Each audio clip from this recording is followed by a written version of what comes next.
Kalau kalian suka menggambar, mungkin kalian tahu tentang sketsa, rancangan awal supaya hasil akhir gambar terlihat rapi dan sesuai harapan.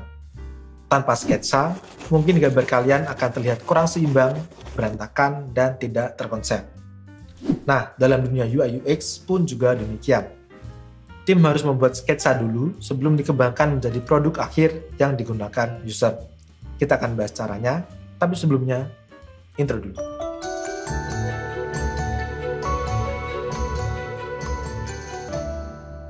Sebelum belajar mengenai sketsa UI, kalian harus mengerti apa itu design thinking. Simpelnya, design thinking adalah serangkaian prinsip yang digunakan untuk membuat sebuah desain fungsional yang memenuhi kebutuhan manusia. Dalam hal ini, design thinking digunakan untuk membuat user interface yang optimal bagi usernya.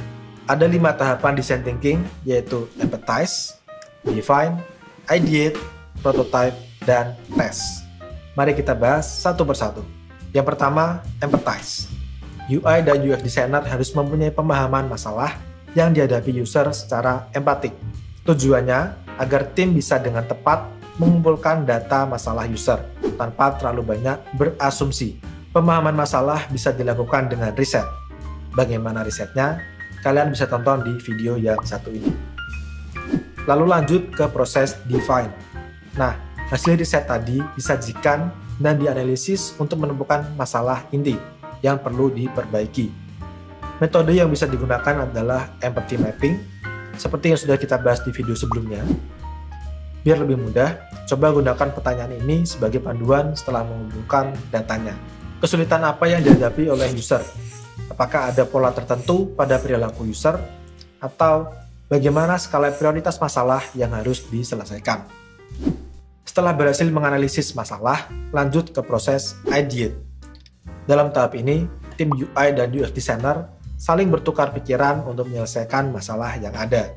Untuk itu, ada sesi brainstorming dengan tujuan mencari ide terbaik untuk diimplementasikan menjadi solusi dari masalah yang dihadapi pengguna.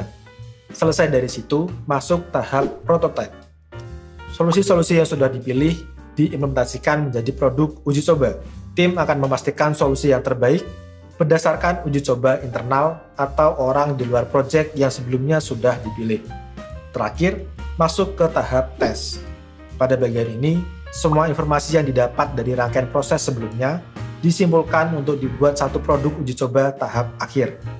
Di sini, kita mencoba dan memastikan solusi sebenarnya dari masalah-masalah yang dialami oleh user. Sudah paham dengan design thinking? Kita lanjut ke sketching dalam UI dan UX design. Hal pertama yang dilakukan adalah membuat user journey.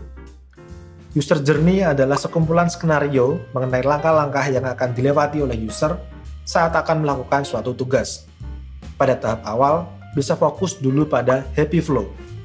Simpelnya, happy flow ini adalah keadaan di mana alur yang dilewati oleh pengguna berjalan dengan sempurna tanpa menemui error satupun. Ibarat perjalanan menuju ke sekolah, kalian jadi lewat jalan alternatif karena ada jalan yang ditutup atau macet. Itu perjalanan yang error. Tapi kalau happy flow, perjalanan kalian ke sekolah lewat jalan tercepat tanpa ada hambatan apapun. Pada proses pembuatan user journey, kalian bisa menggunakan software Miro atau FigJam yang merupakan produk dari Figma. Berikutnya, buat flow yang mendetail. Kalau alur yang dibuat terfokus pada happy flow, sekarang alur dibuat menjadi lebih detail lagi. Misalnya, apa yang terjadi jika seseorang gagal login ke akun mereka? Ke halaman mana mereka akan diarahkan? Untuk menyelesaikan tahap ini, tim desainer dan tim engineer bisa berdiskusi tentang kendala teknis yang mungkin terjadi beserta solusinya. Tools yang bisa digunakan untuk membuat flow adalah Whimsical, Figma, ataupun Adobe XD. Setelah alur dirasa matang, lanjut membuat wireframe. Di sini, desain UI dibuat secara simpel, hanya untuk memastikan info apa saja yang ditampilkan dan di mana info tersebut diletakkan. Gunakan tools ini untuk wireframing, Whimsical, Figma, ataupun Adobe XD. Jika wireframe sudah disetujui, lanjut ke desain high fidelity. Jadi, desain yang tadi masih coret-coretan perlu dibuat lebih matang dan makin estetik untuk menentukan konsep visual yang akan diaplikasikan ke UI final nanti. Kalian bisa menggunakan Adobe XD Figma, atau Sketch di tahap ini. Dan akhirnya, tahap prototyping. Pada tahap ini, desain tadi dites oleh tim atau orang-orang terpilih untuk memastikan desain sudah berhasil menyelesaikan masalah yang ingin diselesaikan, serta sudah berjalan dengan lancar. Untuk membuat sebuah prototype, ada Adobe XD, Figma, ataupun Sketch yang bisa kalian gunakan. Oke, jadi panjang perjalanan kalian. Memang sebelum membuat sketsa dari sebuah UI, kalian perlu mengenal design thinking sebagai pedoman dalam membuat sebuah sketsa. Yang penting terus belajar, dan pesan saya adalah desain dulu aja. Nanti juga bisa. Saya Koko Aldianto, pamit undur diri.